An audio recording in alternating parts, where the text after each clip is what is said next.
bersifat first pasti merupakan hal yang berat kalau misalkan kita diputusin atau kita harus memutuskan seseorang dan akhirnya kita harus hidup sendiri. Tapi itu bukan berarti kita harus memutuskan untuk mengakhiri hidup kita. Seperti halnya Katie Stubblefield, gadis berusia 21 tahun yang menjadi wanita pertama dan termuda yang menerima transplantasi di wajahnya. Tim HeartTalk International khusus mentranslate video ini untuk kalian semua agar kita bisa belajar bahwa bunuh diri bukanlah sebuah jawaban. Kita saksikan videonya berikut ini.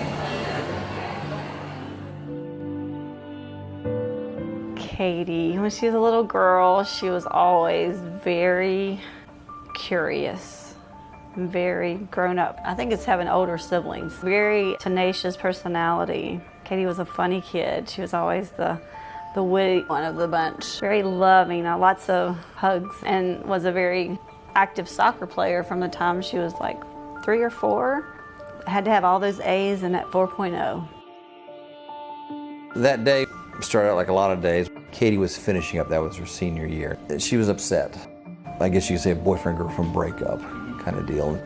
There was nothing in the voice, there was nothing that would factually make you think something is about to take place. And we kind of heard this loud noise. Robert and I thought the back door had slammed from the wind. And the only thing I remember is I saw your feet and your legs, Katie. And then as soon as I got ready to look up, my son picked me up and took me outside. He didn't want me to see Katie. Robert just said, "Mom, Katie's gotten hurt." And he goes, "It's my gun." We met with the emergency trauma surgeon. He said the entry point was here, it exited here. He said there was no penetration of the brain. And he said, "This is the worst case I've ever seen." He said, "Outside of a face transplant, I just don't know." He had tears welling up in his eyes, and he put his arm around me. He goes, "If this works for y'all to go to Cleveland Clinic, you need to take the opportunity, because that will be a way your daughter can get her life back."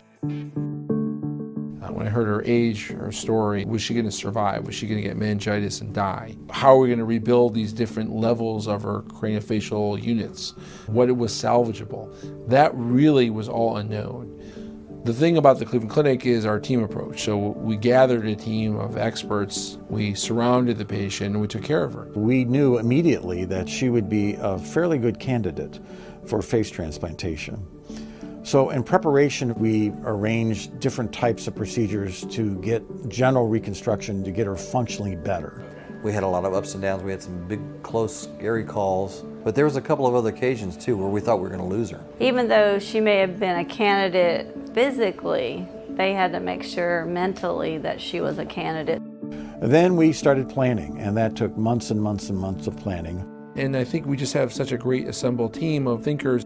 We've had meetings where upwards of 60 or 70 team members are in the room, from transplant surgery to transplant coordinators to endocrinologists to nephrologists, anesthesia, ICU staff. They're all there. So that's the kind of team approach that we do here. We don't know if it'll take place next week or if it'll be another 3 months, but in the meantime, she's constantly getting stronger, and we continue to do everything they tell us to do.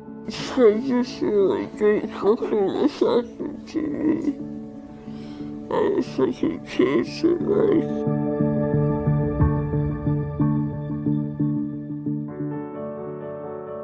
Yesterday when we got the calls, May the 2nd, and it was 3 years ago yesterday that Katie and I flew into Cleveland. So basically 3 years to the day, and here we are.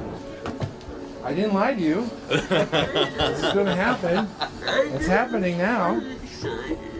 Just who you are and how you're going through this and wanting to move forward and how much you've inspired so many people, that's sort of the miracle, right? That's sort of the amazing part of what's going on with you. I love you.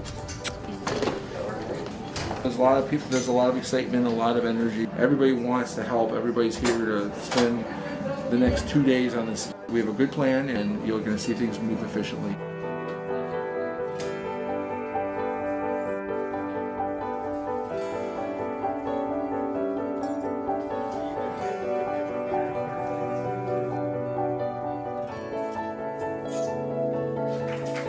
It went extremely well.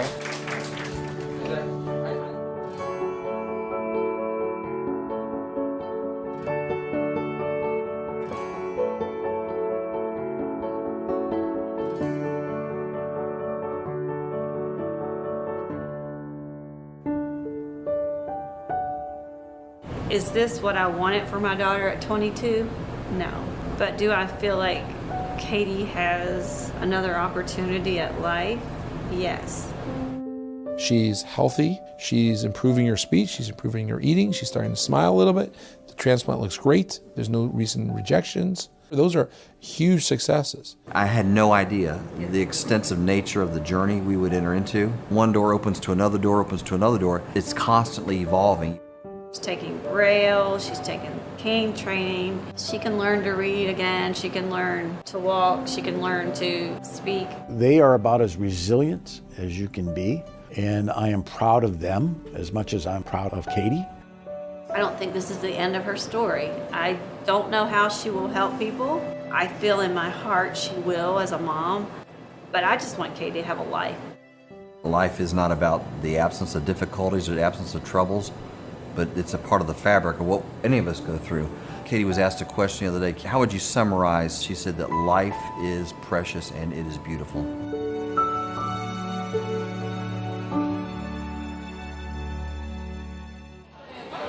Sobat, sudah lihat kan video barusan? Kathy akhirnya mendapat transplantasi wajah dari Andrea.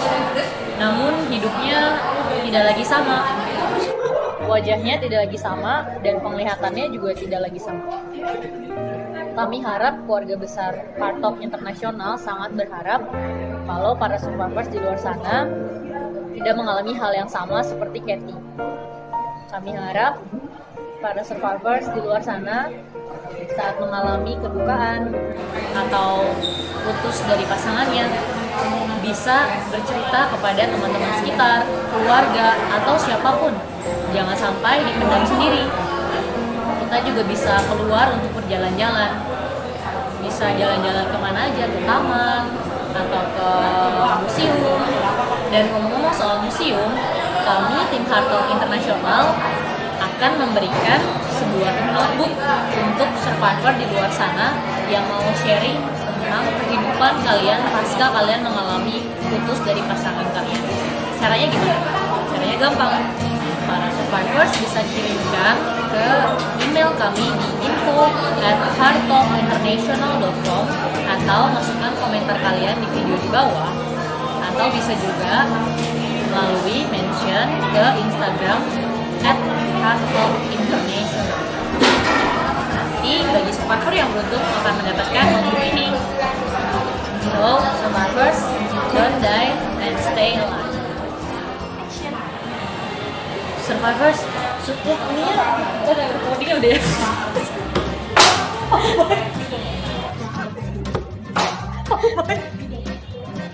Kalau gue udah sorry, kayak belum record, takut belum record. 10, 8, 7, 20. Ya,